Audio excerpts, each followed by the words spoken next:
કામ ભાવથી જે નિષ્કામનું ચિંતન કરે છે તે પરિણામે નિષ્કામ બને છે. ગોપીઓએ કહ્યું, તમારા ગુરુને મારે જમાડવા છે. કૃષ્ણ કહે, મારા ગુરુ ભૂખ લાગે ત્યારે એક વખત કેવળ દરોનો રસ પીએ છે, જમતા નથી. તમારો પ્રેમ શુદ્ધ હશે તો આરોગશે. ગોપીઓએ અનેક પ્રકારની સામગ્રી બનાવી.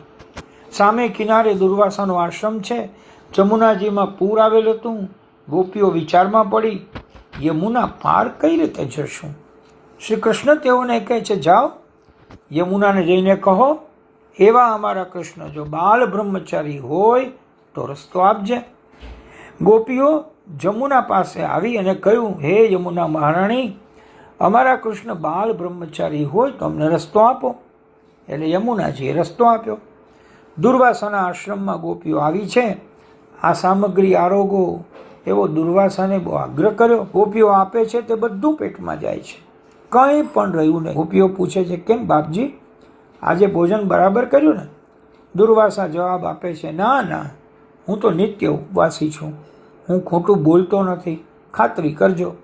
તમે યમુનાજીને પૂછો કે દુર્વાસા નિત્ય ઉપવાસી હોય તો માર્ગ આપો. ગોપીઓએ પૂછ્યું તો યમુનાજીએ માર્ગ આપ્યો. આ તો આશ્ચર્ય થયું.